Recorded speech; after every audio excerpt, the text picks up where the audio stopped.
ان کو اگر آپ دیکھیں تو وہ ایک بات کر رہے تھے کہ یہ تو ایک شارٹ ٹرم ہم نے کام کر لیا ہے، لیکن لانگ ٹرم ہمیں جو اس طرح کے گروپس ہیں، وہ بی ایل اے ہو، ٹی ٹی پی ہو، باقی اس طرح کے، ان کو سپورٹ کرنے کی ضرورت ہے اور پاکستان کے خلاف ہمیں آل آؤٹ جانا ہے. تو اس کے بعد بھی اگر آپ دیکھیں تو بلوچستان میں ایک دم سے آپ کو انکریز ملا تھا وائلنس میں. پھر یہ جو حملہ ہوا ہے اس میں ڈونٹ فورگیٹ کہ جب آپ ہیڈ آن جاتے ہیں تو پھر اس کا بیک لیش بھی آتا ہے، کیونکہ کل ہی آئی ایس پی آر نے جو ایک سٹیٹمنٹ جاری کی تھی کہ پچھلے 48 گھنٹوں میں مختلف کارروائیوں میں بلوچستان کے اندر 41 دہشت گردوں کو مارا گیا ہے، اور اب وہ نمبر جو بلوچستان حکومت کے ترجمان کہہ رہے تھے کہ وہ 70 تک پہنچا ہے. تو ایک تو جو یہ گروپس ہیں وہ پینک میں بھی آپ کو نظر آتے ہیں. پھر بلوچستان کے جو چیف منسٹر ہیں ان کا بھی ابھی ایک بیان سامنے آیا ہے جس میں انہوں نے کہا ہے کہ پچھلے ایک سال میں مختلف جو کارروائیاں کی گئی ہیں تو اس میں 700 دہشت گرد بلوچستان میں مارے گئے ہیں. تو یہ کلیئرلی شو کرتا ہے کہ اگر پاکستان کی پالیسی دیکھیں وہ ٹی ٹی پی سے متعلق یا بلوچستان میں جو بھی گروپس آپریٹ کر رہے ہیں تو ایک اس وقت ہم ہارڈ کور پالیسی اپنائے ہوئے ہیں، تو اس میں پھر بیک لیش آپ کو ملتا ہے. رہی بات کہ پاکستان کو کیا کرنا ہے، ایک تو جیسے میں نے کہا کہ کہیں نہ کہیں ریئلائزیشن آؤٹ سائڈ دا ورلڈ اور ویسٹرن کیپٹلز میں بھی ہے کہ جی بھارت بھی کوئی دودھ کا دھلا نہیں ہے، وہ بھی پرابلم کریٹ کر رہا ہے. اور اسی وجہ سے پہلگام واقعے کے بعد اگر آپ دیکھیں تو دنیا نے ایک نیوٹرل ویو یا آبجیکٹو ویو لیا، بھارت کو اس طرح سے سپورٹ نہیں کیا. تو پاکستان کا یہی ہے کہ نمبر 1 کہ آپ نے اب جو انٹرنل سیکیورٹی ہے اس کو بہتر کرنا ہے، جہاں پہ کائنیٹک آپریشن کی ضرورت ہے وہ آپ کریں گے، اور جہاں پر ڈپلومیٹکلی اور انٹرنیشنل لیول کے اوپر جو پاکستان اس معاملے کو اٹھاتا رہتا ہے تو اس کو آپ کو کرنے کی ضرورت ہے. ایک کوئکلی جو اگر بات کریں بھارت کی انوالومنٹ کی تو کچھ سرکمسٹانشل ایویڈنس بھی ہوتے ہیں. اگر آپ اس وقت بھارتی میڈیا کو دیکھیں تو وہ تو جشن منا رہا ہے اس کو، حالانکہ یہ دہشت گردی کے واقعات ہیں. حالانکہ بھارت میں جب بھی کوئی دہشت گردی کا واقعہ ہوا ہم نے تو اس طریقے سے مذمت کی ہے، اس کی مذمت کرتے رہے ہیں، لیکن وہ اس کو سیلیبریٹ کر رہے ہیں اور ان کو بڑھا چڑھا کر پیش کر رہے ہیں. اور کچھ فیک ویڈیوز جو ہیں آج کل آپ کو پتا ہے کہ بہت آسان بھی ہے بنا کر پیش کریں کہ ایز اف بلوچستان جو ہے وہ پاکستان کے ہاتھ سے نکل گیا ہے. تو یہاں پر کلیئرلی آپ کو پتا ہے کہ ایک یہ بھی ایویڈنس ہے اور باہر کی دنیا دیکھتی ہے کہ بھارت اس کو کس طریقے سے پورٹرے کر رہا ہے. تو اس میں ایک اور جو امپورٹنٹ ڈیولپمنٹ وہ یہ ہے کامران کہ آپ کو ایک واضح ایک policy change, foreign policy shift بھی نظر آتا ہے. پاکستان غالباً اب یہ کوشش بھی کر رہا ہے کہ جو بھارت کے جو نیبرز ہیں وہاں پہ پینیٹریٹ کرے، اس سائڈ سے بھی چیزوں کو وہ درست کرے. جیسے آپ نے دیکھا ریسنٹ ایئرز میں جو ڈیولپمنٹ ہوئی، خاص طور پر بنگلہ دیش کے ساتھ جو تعلقات پاکستان کے بہتر ہوئے ہیں. بنگلہ دیش کی ایئر لائن کا آپریشن 14 سال بعد شروع ہوا ہے، کراچی میں ان کی پہلی فلائٹ لینڈ کی. پھر میانمار کے ساتھ پاکستان نے دوبارہ رابطے بڑھائے ہیں. اس سائڈ سے بھی اگر افیکٹولی اگر فارن پالیسی کے آسپیکٹ میں اور سیکیورٹی دونوں کو اگر کمبائن کر کے دیکھا جائے تو ہمارا جو لگتا ہے ایسا ہے کہ سیکیورٹی فورسز کا بھی اور گورنمنٹ کا بھی جو رسپانس جو ہے وہ بہتر ہے. بٹ سوال وہیں پہ آ کے کھڑا ہو جاتا ہے کہ آخر یہ سلسلہ جو ہے، یہ جو ٹیررزم ہے، یہ کب تک چلے گی؟ اور اس کا انٹیلیجنس بیسڈ جو آپریشنز ہو رہے ہیں وہ اس میں ان کا نقصان تو ہو رہا ہے، لیکن سیکیورٹی فورسز کا بھی نقصان ہو رہا ہے. جو ایک ڈیوریبل لانگ ایک آپ کو ایک پیس چاہیے ہوتا ہے وہ ابھی شاید اس میں وقت لگے گا. کچھ لوگوں کا یہ خیال ہے کہ یہ کوئی فائنینشیل میٹر ہے، وہاں پہ ڈپریویشن ہے. میں اس چیز کو نہیں مانتا. اس میں کوئی شک والی بات نہیں ہے کہ غربت بہت زیادہ ہے وہاں پہ، پر وسائل کی کمی نہیں ہے. ایون کہ جو یہ بات ہم بارہا کر چکے ہیں کہ وفاقی حکومت سے جو بلوچستان کی گورنمنٹ کو جو حصہ ملتا ہے ان کا نیشنل فائنانس کمیشن کا، وہ ایف بی آر کے پروجیکٹڈ ریونیوز کے اوپر ملتا ہے. جیسے پچھلے سال ایف بی آر کا جو ٹیکس کلیکشن میں 1220 ارب روپے کی ہدف کے مقابلے میں کمی تھی. تو لیکن جو بلوچستان کی گورنمنٹ ہے اس کو جو اوریجنل ہدف تھا 12,970 ارب، اس کے اوپر ان کو حصہ ملا. ان کے بجٹ جو ہے وہ کیش سرپلس ہے. It's more of administrative governance issue in Balochistan. تو جہاں پہ گورنمنٹ جو ہے وہ فارن پالیسی فرنٹ کے اوپر سیکیورٹی فورسز جو ہیں وہ لا اینڈ آرڈر کو بہتر کریں گے، وہاں پہ جو چیز افیکٹو کرنے کی ضرورت ہے وہ بلوچستان گورنمنٹ کا جو کردار ہے وہاں پہ اس کو مضبوط، بہتر، اچھی گورننس اور کرپشن فری وہاں پہ ڈیلیوری آف سروس کی ضرورت ہے. اس لیے بھی بہت زیادہ ضروری ہے کیونکہ چیلنج ایک تو بلوچستان کی جو اسٹریٹجک لوکیشن ہے اس سے کوئی انکار نہیں کر سکتا، گوادر پورٹ، اور پھر جو وہاں پر مختلف معدنیات ہیں اس کی وجہ سے بھی ریکو دیک اور باقی جو منصوبے ہیں اور جو ہم چین کے ساتھ اور باقی دنیا کے ساتھ کر کے وہاں پہ ان کو ایکسپلور کرنا چاہتے ہیں. تو ان فیکٹرز کو بھی سامنے رکھتے ہوئے، اور یہ ہمیشہ سے جب ہم تھیوریز بھی پڑھتے رہے ہیں great game in Asia, great games in Asia, تو اس میں ہمیشہ بلوچستان کے بارے میں کہا جاتا ہے کہ جو ہاسٹائل ایجنسیز ہیں یا جو ایکسٹرنل فیکٹرز ہیں دے آلویز وانٹیڈ کہ جی ادھر کوئی گڑبڑ رہے یا اس کو ہم ایک آزاد کوئی ملک بنا دیں، یا اس طرح کے جو ایفرٹس ہیں وہ جاری رہتے ہیں. اور پھر بھارت جو ہے ماضی میں تو ہوتا رہا نا کہ آپ ایک سٹل وے میں یا ایک سیکرٹلی کوئی کام کرتے تھے. اب تو وہ اوپنلی وہ کہتے ہیں کہ ہم ایسے تمام گروپوں کو جو پاکستان کے خلاف ہیں ان کو ہم سپورٹ کرتے ہیں, اور اس میں تو کوئی ڈھکی چھپی بات نہیں ہے. تو اس میں پھر آپ کو ملٹی پرونگ اسٹریٹجی چاہیے کہ یس, جہاں پہ ایڈمنسٹریٹو اور گورننس کے ایشوز ہیں ان کو بھی آپ ایڈریس کریں, اور جہاں پر ظاہر kinetic operation, intelligence based operation تو ہو ہی رہے ہیں, but it's a long haul. بٹ ایک چیز ہمیں میرے خیال میں یاد رکھنی چاہیے, اور یہ تجربہ بھی بتاتا ہے کہ یہ جو پاکستان کی اگر آپ دیکھیں تو ایک ٹھیک ہے ہمارے بہت سے ایشوز, بہت سے مسائل ہوں گے, but still we are a strong country and we have already shown کہ 9/11 اٹیکس کے بعد بھی ایک ٹائم کے اوپر تو یہ دنیا نے کہنا شروع کر دیا تھا کہ پاکستان تو فیلڈ اسٹیٹ ہے, کلیپس کر جائے گا. 2015 تک کا ایک ڈیڈ لائن بھی دے دی گئی تھی. پھر سوات میں جب یہ طالبان آئے تھے تو کہا گیا تھا کہ یہ تو بس it's a matter of days کہ یہ اسلام آباد میں آ جائیں گے. پھر ہم نے ان کو پش بیک کیا اور ری گین کی اپنی جو رٹ ہے. تو اس کا مطلب یہ ہے کہ ہمارے سامنے ایک ایگزامپل موجود ہے. اور پھر عام طور پر ہماری جو سیکیورٹی فورسز ہیں وہ کنونشنل وار کے لیے پہلے ٹرینڈ ہوتی تھیں, لیکن اوور دا ایئرز اب ہم بہتر پریپیئرڈ ہیں جو اس طرح کی انسرجنسیز ہیں, اس طرح کی جو گوریلا وار فیئر ہیں ان کو لڑنے کے لیے. تو یہ دہشت گرد کچھ عرصے کے بعد 2-4 یا بڑے حملے کر کے ایک ہیڈ لائنز تو بنا سکتے ہیں, بٹ اگر ان کا خیال ہے یا ان کے پیچھے جو بھی پشت پناہی کر رہے ہیں کہ اس سے کوئی پاکستان کی ریاست کلیپس کر جائے گی یا بلوچستان آزاد ہو جائے گا, تو وہ میرے خیال میں ان کی خام خیالی ہے. تو it's a long battle, but اس میں ہمیں ایک ملٹی پرونگ اسٹریٹجی کی بھی ڈیفینیٹلی ضرورت ہے. یہاں پہ بریک لیں گے, بریک کے بعد ذکر کریں گے کچھ جو معاشی ایشوز ہیں پاکستان کے, اس کے حوالے سے.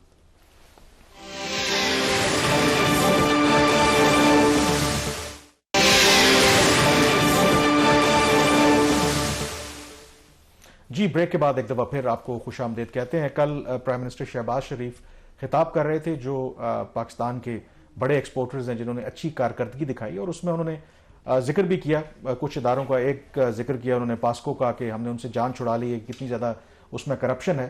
اور آج جو ابھی ہم نے ڈسکشن کرنی ہے وہ بھی کچھ اسی سے ریلیٹڈ ہے, بلکہ حکومت کی اپنی جو ناقص پالیسیاں ہیں اس سے کیسے سب سے پہلے تو جو عام عوام ہیں یعنی کہ جو فارمرز ہیں پہلے ان کو نقصان پہنچایا, اور اب ایک ایسا فیصلہ کیا جس سے قومی خزانے کو اربوں روپے کا ہم نقصان پہنچانے جا رہے ہیں. جی شہباز, میں ذکر کر رہا ہوں یہ پاکستان کی جو زرعی پالیسی ہے اور خاص کر کے گندم خریدنے کا, بیچنے کا جو سارا سلسلہ ہے, تو اس کے حوالے سے آپ کے پاس خبر ہے. تو یہ کیا معاجرہ ہے کہ کس طرح کے فیصلے ہم کرتے ہیں کہ دونوں صورتوں میں نقصان ہی نقصان ہے؟ کامران, مسئلہ یہ ہے کہ جس کی اس ملک میں آواز نہیں اس کی کوئی بات نہیں سنتا. یہی حال ہماری کسان کی جو ہے, پاکستان کے جو فارمنگ کمیونٹی ہے. پاکستان پیپلز پارٹی ان کے ایجنڈا کبھی پروپیگیٹ کرتی تھی, بٹ اب وہ بھی شاید پاکستان پیپلز پارٹی بھی اس طریقے سے افیکٹو ان کے لیے ایک کردار ادا نہیں کر رہی.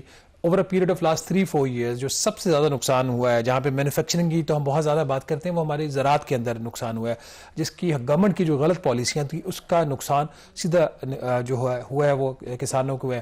پہلے انہوں نے جو گندم کی امدادی قیمت تھی وہ یکدم انہوں نے مقرر کرنا بند کر دی. پھر اس کے بعد جو فارمر سے یہ کوئی سال کی 60-65 لاکھ میٹرک ٹن جو گندم خریدتے تھے وہ خریدنا بند کر دی.